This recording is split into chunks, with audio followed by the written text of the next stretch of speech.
Hello there, in this video I'm going to introduce you the new user experience to create SharePoint list in modern SharePoint Online sites. So here I am in a modern SharePoint Online site that is actually a communication site. As you know, you can create a list from the home page of the communication site by using the new list option here.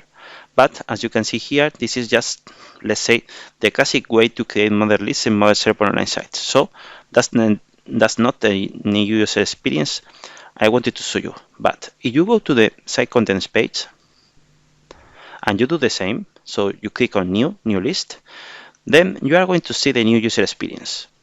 Here we go. So as you can see here, we can just create a list from scratch. So it's going to create just a custom list with the name we want to put here, and yeah, what you have also here some additional information about what's a list, also what you can do in a list, you can share, you can organize, and so on. But the new innovations we have when creating lists in modern SharePoint Online site are just here.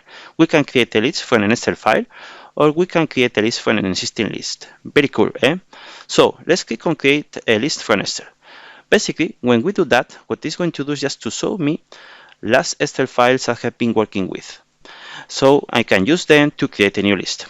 One thing I'm missing here is the possibility to upload an Excel file here just to use to create the list. Maybe this is something that is going to be added by the product team in the future. I don't know. So the only thing I have now is just to select an existing Excel file, as I say. So let's think we are going to take this one. For instance, this is a Spanish name for the file, but it doesn't matter. The important thing here is that you are going to see the transformation that is happening behind the scenes just to use your existing Excel files to create a list in SharePoint Online sites.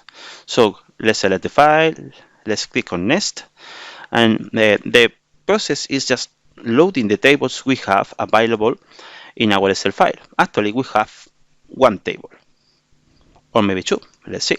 So yes, we have one table.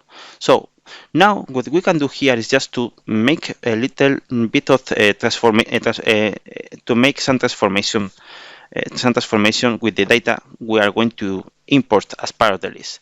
So we can, for instance, decide if it's okay to use this field ID as title or not, or maybe use another one. And for every column, you have the opportunity to change the information you have here. Okay, so for instance, let's imagine that instead of using single line of text for this column, we could use, for instance, choice. It doesn't make many sense because yes, it's fine to have a single line of text.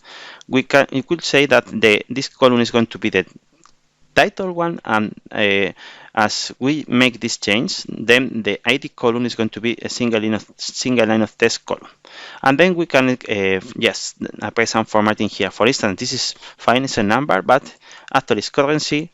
The same with this one. This column is fine, it's a number. Again, this is a currency. The margin again is fine, it's a number, and this one is fine as a number. So the next thing we need to do is just to provide the name to the list. So I'm going to say articles. And then what we have to do is just click on create. So the list creation process starts. So it's going to take some time. When it finishes, as a result, we have our new list created based on the table we have in the Excel file, and is full of data. The data is full of data. The data is coming from the Excel file, as I say. And obviously, of the transformation we did has been successfully applied to the data. So we have these currency columns, these numbers, and so on. And of course, if you select a record here, or an item, sorry, you are going to see the properties for that item that can be modified easily in the details panel. So let's go back to the site contents page. Now what we are going to do is just to try to create a new list for an existing one. So let's go to new list, and this time I'm going to choose to create a list for an existing one.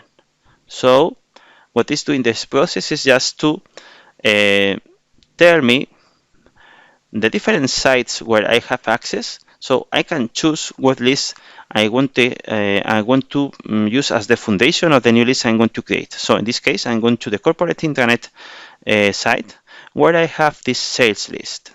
And yeah, let's call the new list historic sales. And then what we have to do is just click on create. And again, it's going to create the list. And in a minute, you are going to have a brand new list with no data. So as you can see, the process of creating a list from existing one is a little bit different from the process when creating a list from an Excel file. Basically, you have a copy of your current list but without data.